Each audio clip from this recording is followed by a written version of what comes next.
internet Dakar Buzz TV nuyu naa leen bu baax a baax di amaat mbégte janowaat ak yéen alors tey comme ni ngeen ko gisee dañu fas yéene sekk waxtaan ak benn soxna su nga xam ne dafa nekk ci ay jafe-jafe jamono ji ndax rek ay xalaatam yu muy joxe ci yenn xew-xew yi am fii ci biir réew mi waaye nag dañu ko ci bëgg a noot maanaam daal jàpp ko ci otage bëgg mu bàyyi li muy def ba rek lu nekk mën na ko ci dal jamono ji nee naa leen nekkul en sécurité ngeen baal ñu ci njëlbeen ndax turam daf ko fas yéene lépp donc comme nettali ci gémmeñu borom la dàkkee dañu koy bàyyi mu nuyoo ñu xuus ci waxtaan wi soxna si maa ngi lay. maa ngi lay fay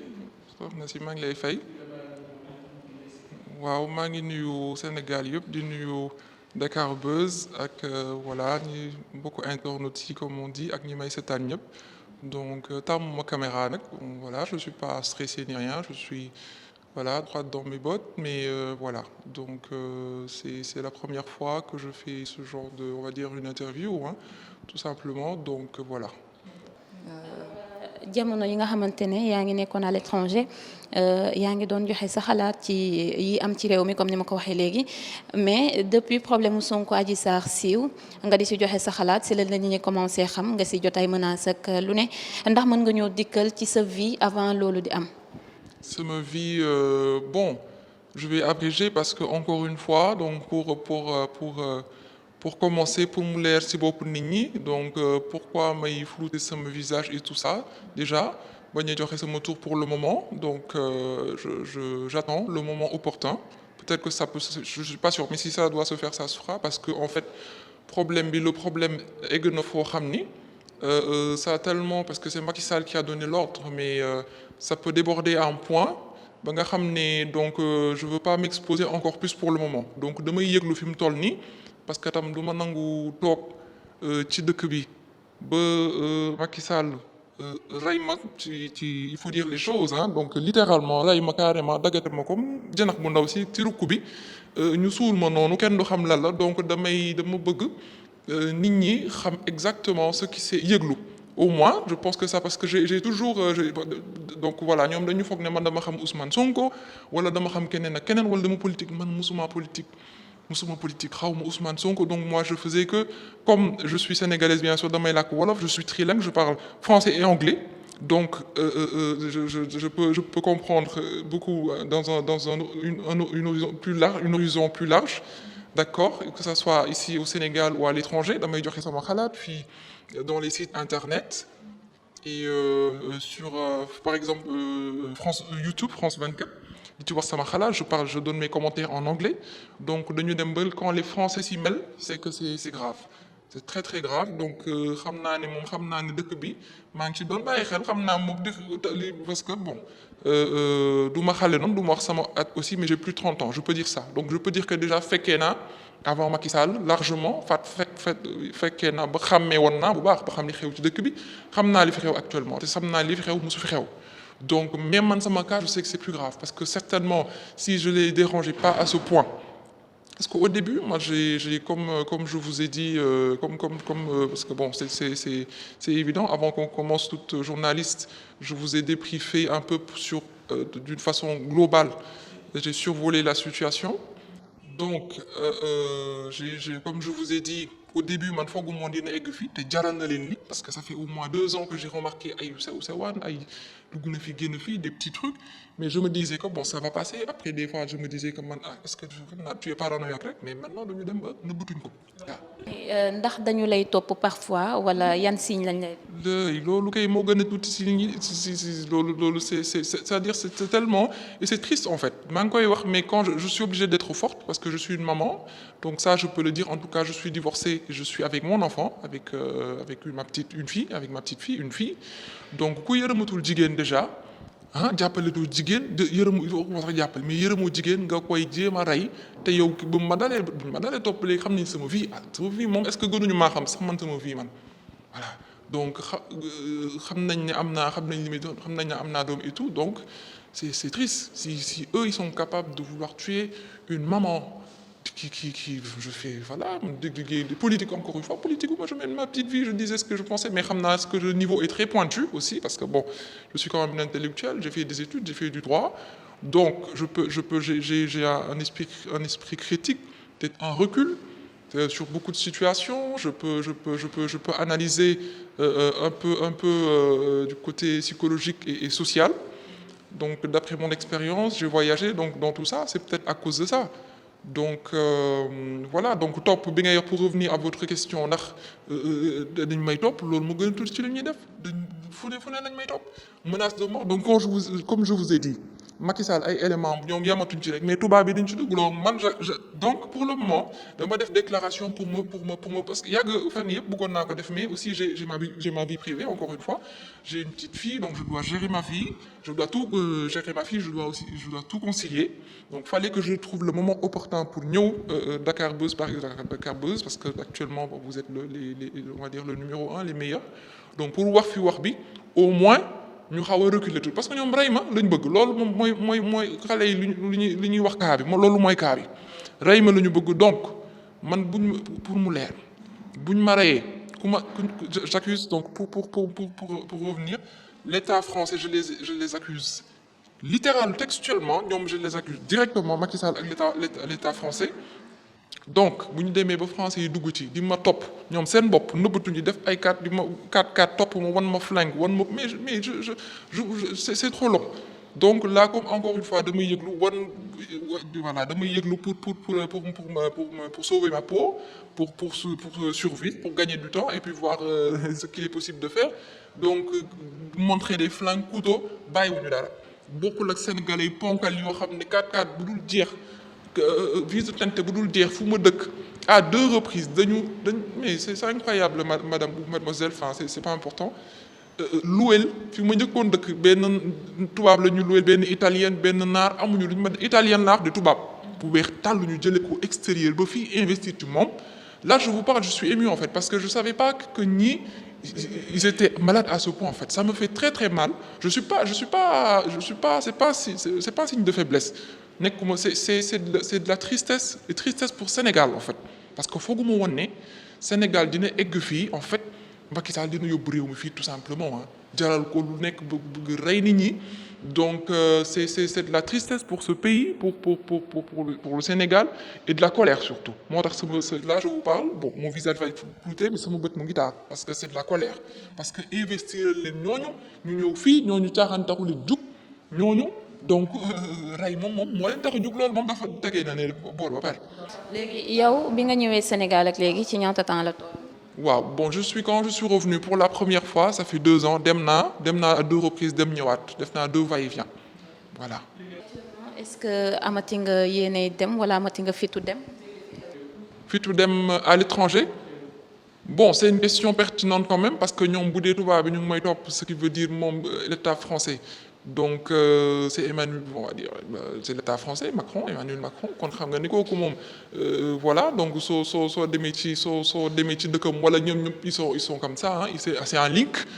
ak proximité bi am diggante Macron ak njiitu réew mi Macky Sall. mais Macky Sall ak en Europe sax donc bu nekkee ñoom jaral la leen ñu ñëw fi ma nekkoon dama ne la hélicoptère da doon survoler mais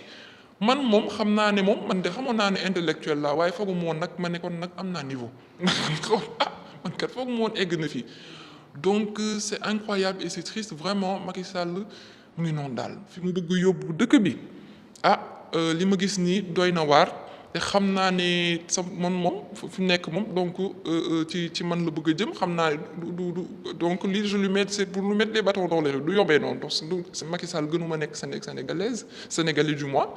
gënuma juddoo ci dëkk bi laa juddoo yaroo fi defuma fi loo xam ni wala wax fi loo xam ni sàcc ma fi fenuma fi reyu ma fi ni j'ai toujours été correct di mener sama petite vie tranquille la vie d'une petite femme di wax sama xalaat ñu bëgg ma cee rey du yombee noonu du ma ko bàyyi mu may rey ci ruq di ma fajat di ci ruq bàyyi dem toog jàpp ñamburam di ne du moom seen yooyu ñuy def comme François Mancabou je le connais ñoom xaw ma musuma politique xaw ma leen ñoom ñëpp xaw ma ci kenn mais j'ai vu son cas j'ai étudié parce que dama doon xool ma gis ak boobu commencé nañ ma topp bu yàgg ma loolu yëpp dama ci jàngee mais damay dund fi mu nekk comme je vis presque comme un rat je joue au chat et à la souris avec eux di def lu donc balaa may parce que comme je vous ai dit je dois concilier ma vie aussi pour am temps wu ñëw toog Dakar Buzz boobu yëpp li may lijjanti maa ngi ko war a lijjanti war a làqatu ak ñoom ça fait 15 au mois bon on peut dire 20 jours peut-être 1 mois parce que des fois ma fay ko j'ai même plus de smartphone piraté nañ samay compte bancaire, piraté sama compte Orange Money, piraté sama compte Wave, vidé yëpp. C'est un sabotage. Donc yooyu yëpp sax ça va être trop long donc pour yëglu mais pour dire aussi sama ex-fiancé donc il y a un rapport parce qu'ils ont piraté mon compte moom daal. Donc pour le moment damay yëglu pour encore une fois sauver ma peau pour le moment mais su jaaree ñu dem ci yoon aussi dañuy dem ci yoon. bëggoon ñëw léegi dama la bëggoon laaj ba xam dox nga ci ay jéego jéem nga gis police gendarmerie wala. Mais police, police avec gendarmerie, police avec gendarmerie. J'ai vu une fois, c'est des nervis qui étaient là, des nervis ils sont de me gagner de boutique. Donc, comme je savais qu'ils me truquaient, ça m'a portable. Ils m'ont tellement piraté, c'est des professionnels qui peuvent, parce que on a piratage, mais c'est des gens, mais le ligne qui investit, là, parce que l'autre, li mënuñu investir ci li dama bàyyi mu dund mënu nekk c'est techniquement impossible mënu nekk sama famille ñu ngi Dakar fii am na ñu nekk à l'étranger et tout waaw sama famille yëg nañ waaw je veux pas trop leur mêler dedans parce que bon magum jëm là aussi et puis voilà c'est moi qui me suis je veux pas dire que je me suis c'est pas le bon mot mis dans cette situation parce que y a aucune situation wax sa xalaat loolu moom c'est normal te Sénégal fii loolu moo fi mu sa am man ci laa judd moom laa namp suñu kër sama papa dañ daan toog teg ataay wax politique wax li fi xew loolu ci ñun ci lañ judd loolu la ñu xam j'ai plus de 30 ans comme je dis je pense que peut-être maa la war a mag un peu donc ñun loolu la ñu xam wax sa xalaat liberté loolu moo am Sénégal donc démocratie Macky Sall mënul ñëw déjjati loolu comme ça même bu koy déjjati tam man de ci man personnellement xaw ma kan mais bu ma bëggee rey tam bés bu ma rey tam du yomb comme na ma yàlla baal na ma yàlla jéggal mais avec ces gens là il faut être vulgaire comme ma yàlla baal ñu ne comme dëmm sax mën nga na ma yàlla baal mën nga tuuraay sax mu dem abal la mais ñii ñoo war a dëmm donc man nag buñ mën nañ ma lekk waaye buñ ma lekkee duñ ma giix. ak problème bi ni mu nekkee jamono ji ndax pare nga pour di continuer di def joxe say xalaat yi nga doon def. joxe samay xalaat c'est une très bonne question mais j'ai pas peur donc c'est pas une question de peur là pour vous dire que moom kay dañu pirater sama mujj gi dañ doon jël des fois bu ma defee commentaire ñu effacer des fois ñu bloquer bëggee sama télé moom daal ñoom fi mu ne ñoo jël sama vie daal jël comme nga yor marionnette yi di yëkkati di xam nga marionnette di ko def nii lu ñu sentir la ñuy def ci sama vie sama téléphone moom jaratul ma koy taal damay communiquer ba ci yàgg ñu duggal ay voix mais des tech ça c'est de gros investissements en fait de gros techniciens qui peuvent faire des trucs comme ça et je pense que si ay tubaab la ñu war a nekk parce que bu nekkee tubaab itam jël nañu ñëw bitig réew bu fii kon kay buñ toog foofu di def li ñuy def moom loolu moom mooy géej am na ndox leer na nañ donc c'est ça et puis voilà donc encore une fois yëglu comme pour revenir à votre question tout à l'heure ndax war naa dem ci yoon et tout ça comme je disais tout à l'heure aussi am na benn fois ay nervis ñoo ma topp ñi génne di ma xale yi lu ñu ne xoy di la xoy paaka bi nii ak flingue bi gendarme di topp si ginnaaw escorter leen donc voilà fu ñu ma woo muy leen j'ai toutes mes preuves fu ñu loolu moom dafa yàgg j'ai rassemblé du ma def nag j'ai rassemblé toutes mes preuves bu ma dara dalee du moins ba dara dalee am na ñoo xam ne voilà ils ont le relais ils vont fu mu war a nekk mu ngi fa et puis c'est dama jël sama temps ak boobu ba léegi nelaw ma j'ai collecté tous mes trucs parce que gis aussi tous les morts yi fi am boobu ba tey ñuy rey par ndànk ma xam ne maa ci topp ma fagaru aussi parce que voilà donc tout ça il faut des preuves donc j'ai rassemblé mes preuves et pour parler ndax xalaat naa dem ci yoon loolu bon damay yëglu encore une fois mais yeggu ma fa je me suis pas encore organisé pour ça mais au besoin là donc je prendrai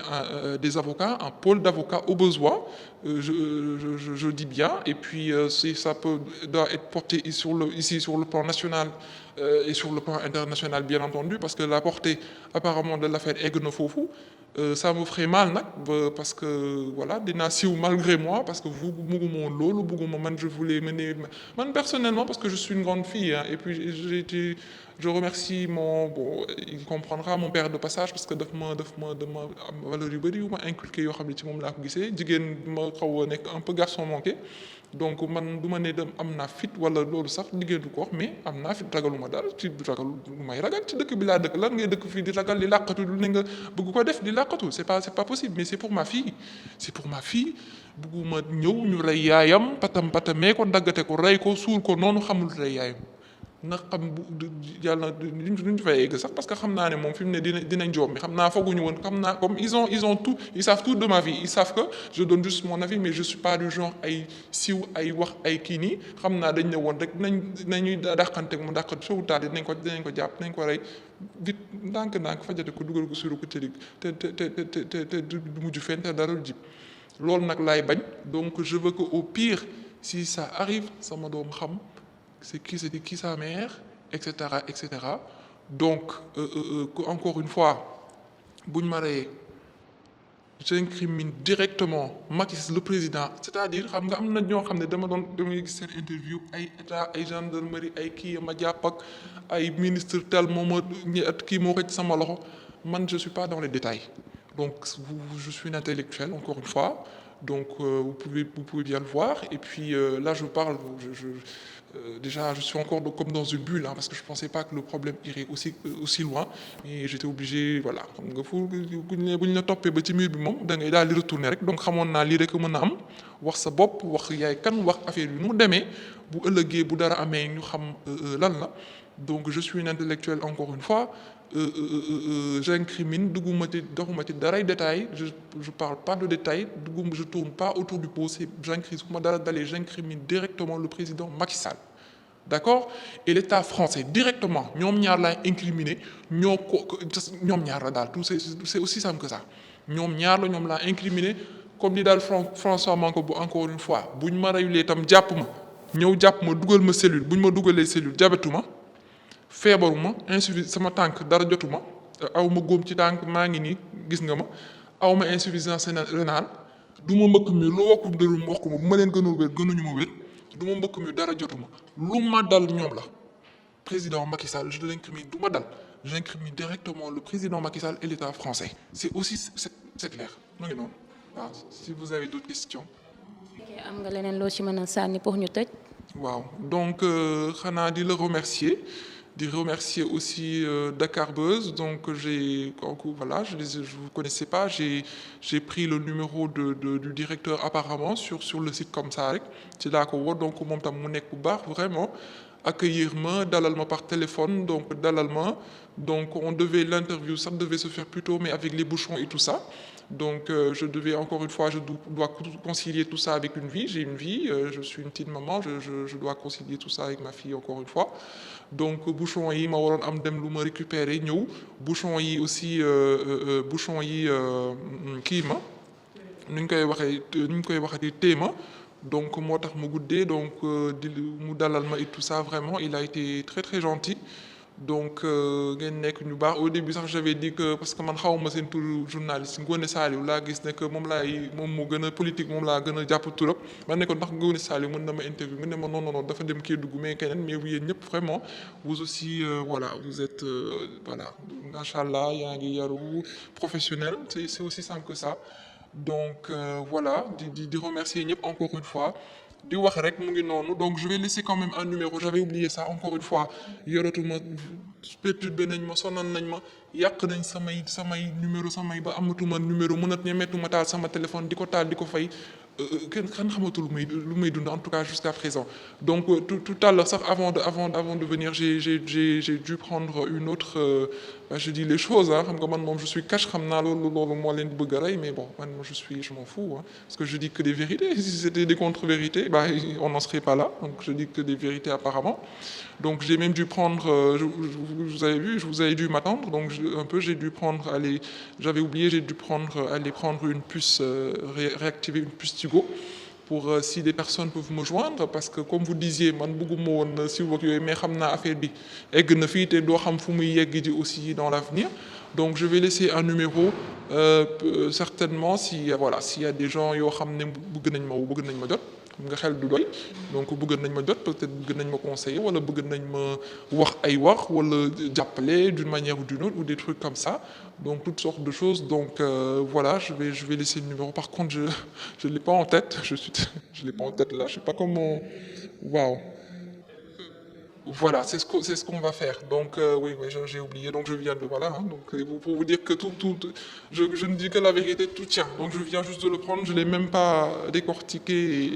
et déchiré. C'est encore dans son cocon, là, dans le carré. Donc, mu ngi sama sac. Donc, je vais vous donner le numéro. Après, voilà, vous le faites, je crois, hein, vous le mettez dans la barre de description de l'écran. Donc, comme ça, ñu jot sama numéro ku mu bëgg woo voilà donc xel du doy xelal ma wala des conseils wala jàppale ma parce que problème bi encore une fois malgré moi comme vous le dites egg na fii te xamuñu fu muy eggi donc j'ai besoin de soutien j'en ai besoin maintenant j'aurai besoin d'une manière ou d'une autre ça va être certainement un combat. Donc voilà, et puis on va en rester là pour le moment. Donc je remercie tout le monde encore une fois di remercier ñëpp di gërëm sénégalais yëpp ak mbokku internautes yëpp mbokku internautes comment dire Dakar Buzz yi di remercier beaucoup internautes je suis un peu fatigué hein xam nga lii yëpp tam nit rek la donc je suis forte mais des fois là j'ai la voix qui se casse un peu mais ça va donc di remercier beaucoup Dakar Buzz yëpp et puis di le remercier yow Khady c'est ça Khady voilà Khady comment Khady Seck ku yaru nga professionnel maa ngi lay remercier maa ngi lay gërëm waaw kay. alors internet Dakar Buzz TV comme ni ngeen ko gisee xanaa ñu dellusi rek en résumé ci li nga xam ne wax na ko fi maanaam dafa am ay problème ak état bu Sénégal ak itam état bu France donc dañu koy topp ginnaaw ay kàddu yu nga xam ne yëkkati na ko participer ko rek ci coowal Sonko Adji Sarr boobaak léegi dañu koy topp di ko def ay menaces pas direct mais daal ñu ngi koy menacer di ko wan ay fetel waaye itam di ko wan ay paaka loolee tiital ko ndax yaay la donc tey waxtaan wi yàgg na yàggul wax na li nga xamante ni moom la mën a gum wax pour le moment donc dinañu bàyyi foofu numéro pour ñi nga xam ne bëgg nañu jokkoo ak moom ngir xelal ko comme ni mu ko waxee waaye itam ngir jàppale ko ci mbir mi yéen itam ñu leen di jaajëfal am internet Dakar Buzz di leen jox dig daje beneen yoon incha allah jaa ngeen jëf